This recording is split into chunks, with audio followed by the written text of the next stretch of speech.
When her message came through that night, I was halfway through dinner. I still remember the exact words. Short, polite, almost routine. Conference extended.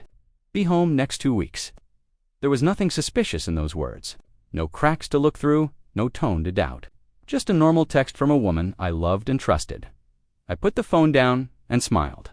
I even replied, "Okay, take care, miss you." And that was it. If only I had known what those few words really meant. Sometimes betrayal doesn't start with lies. It starts with silence, the kind that sounds harmless, the kind that hides behind, "I'm just busy." That night, the rain outside was gentle, like background noise to a quiet life. I poured myself another cup of coffee, sat by the window, and told myself she was just doing her job like she always did. Her name was Rachel. We had been together for 3 years, engaged for 6 months. We were supposed to get married the next spring. She worked in marketing, the kind of job that came with long hours, client dinners, and out-of-town conferences. I was used to her traveling, used to empty evenings and lonely weekends. Used to trusting her. Maybe that was my mistake, being too used to trusting. Asterisk. Rachel and I met 4 years ago at a charity event. I was volunteering. She was part of the organizing team. She was warm, funny, confident, the kind of person who made everyone feel at ease. When she laughed, it wasn't loud or dramatic. It was the kind of laugh that made you want to be the reason behind it. She told me later that what she liked about me was how calm I was. "You don't chase attention," she said. "You just exist quietly, and somehow that's enough." For a while, it was enough. We moved in together after a year. Our apartment was modest but filled with small things that made it ours to mismatched mugs. Her framed travel photos, my old record player in the corner. I'd wake up early to make her coffee before she left for work. She'd leave sticky notes on my laptop. "Have a good day. You're amazing. Dinner tonight." It was the kind of love that didn't need grand gestures, just consistency. She was ambitious. I admired that. She worked late nights, built her career, made connections. Sometimes I'd stay up waiting for her, just to make sure she got home safe. And she always did, until she didn't. I can still remember the week before everything fell apart. She had a big client meeting out of town, a 5-day marketing conference in another city. We packed her bags together. She kissed me goodbye at the door, smiled, and said, "Don't miss me too much." I told her, too late. That was Monday. By Thursday, she sent a few photos, hotel lobby, team dinner, smiling faces. Everything looked normal. Then on Friday, her tone changed. Messages became shorter, slower. When I asked how she was, she said, "Just tired, long days." I believed her. Why wouldn't I? The weekend felt long. I went grocery shopping, cleaned the apartment, did laundry. Her side of the bed looked too neat, untouched. I missed her perfume in the air. It's strange how loneliness creeps in quietly, not in the big moments, but in the small absences. On Sunday night, I texted, "When are you flying back?" She replied, "Conference extended. Be home next 2 weeks." No emoji, no warmth. Just plain text. Something about it felt different. Not wrong, just distant. But I brushed it off. I thought, maybe she's overwhelmed. Maybe she's dealing with something stressful. I told myself love means patience. The next few days passed quietly. She sent a few updates, photos of slides, conference halls, group dinners. Everything looked professional, convincing. But one night, while scrolling through social media, something caught my eye. A mutual friend had posted a story, a short clip from a rooftop bar in the same city. Loud music, laughter, flashing lights. And there she was, Rachel, dancing, smiling, not with her colleagues, but with a man I didn't recognize. He had his hand on her waist. She wasn't pulling away. They looked. Closed. My stomach sank. I replayed the clip again and again, zoomed in, convincing myself it wasn't what it looked like. Maybe it was just friendly. Maybe it was nothing. But deep down, I knew there's a certain stillness that comes when your heart breaks. Not noise, not rage. Just a quiet understanding that something inside you has shifted forever. I didn't text her that night. I didn't call. I just sat there, staring at her photo on my phone, the same woman who had once promised me forever. The next morning, she called as if nothing had happened. "Hey, babe," she said cheerfully. "Just wanted to check in." I forced a smile, even though she couldn't see me. "Everything okay there?" "Yeah, just tired. We had a team dinner last night." I replied softly. Looked like fun. There was a pause. I could hear the faint sound of her breathing change. You saw, she asked, her tone shifting. Yeah, I said quietly. Someone posted a story. She laughed nervously. Oh God, don't read too much into it. It's just networking stuff. Networking. That word suddenly felt dirtier than it should. I didn't argue. I didn't accuse. I just said, all right, because sometimes silence speaks louder than confrontation. For the rest of that week, something in me changed. I stopped texting first.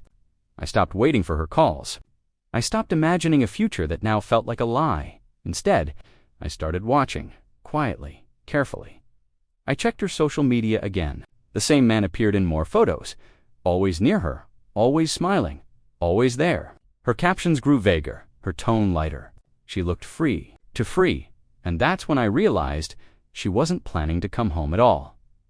Asterisk that weekend, I decided to test something. I sent her a message, thinking of visiting you next week, maybe surprise you after the conference ends. Her reply came fast, too fast. No, don't. You'll just get bored here. So many boring lectures. Trust me, those 2 words used to feel comforting. Now they just sounded hollow. I replied, all right, if you say so, but my mind was already made up. Asterisk, I booked a flight for the following Friday, not to surprise her, but to see the truth for myself. I told no one. I didn't pack much, just a backpack, my laptop, and a heart full of unanswered questions. When the plane landed, the city air felt heavy. I checked into a small hotel near the one she'd mentioned in her messages.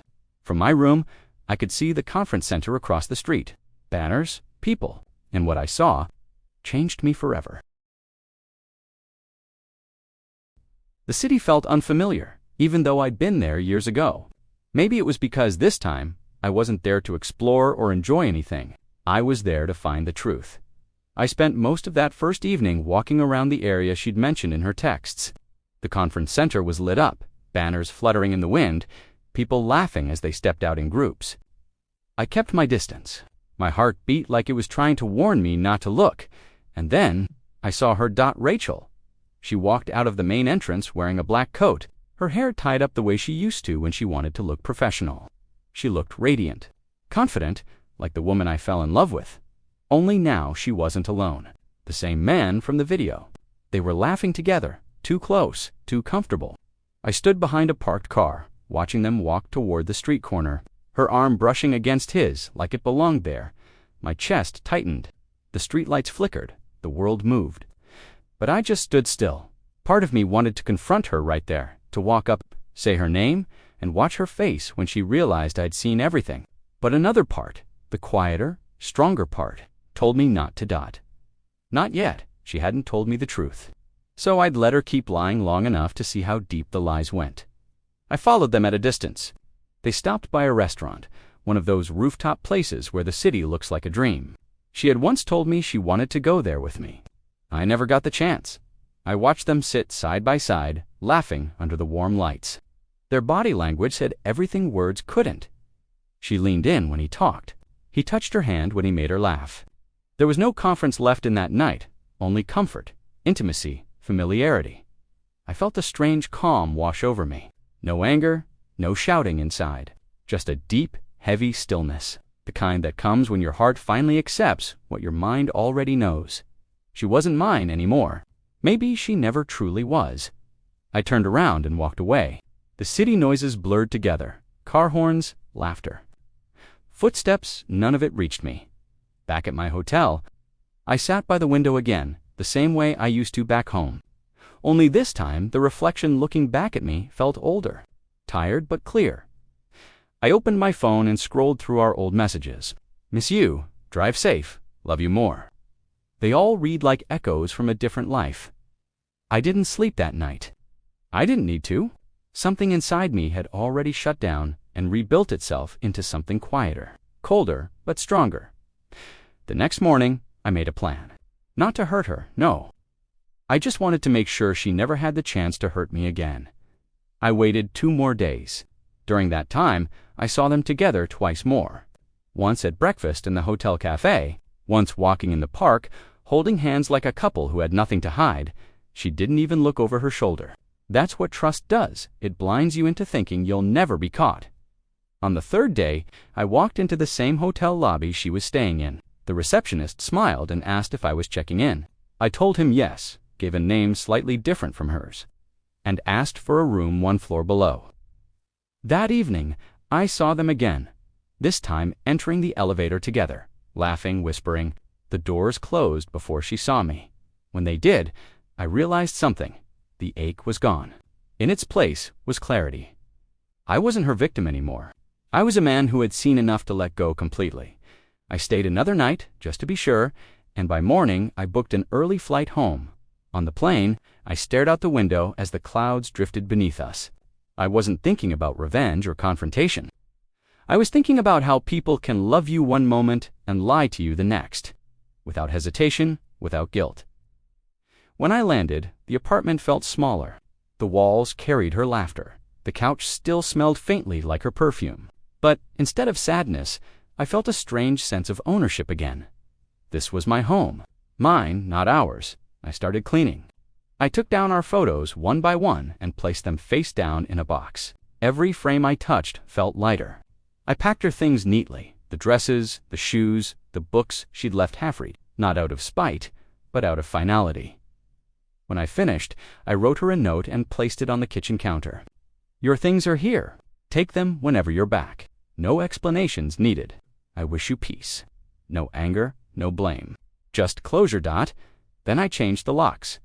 That evening, I got her message. Hey babe, just landed. Can't wait to see you. Home tomorrow night. I stared at the screen for a long moment before replying, okay. Just that, nothing more.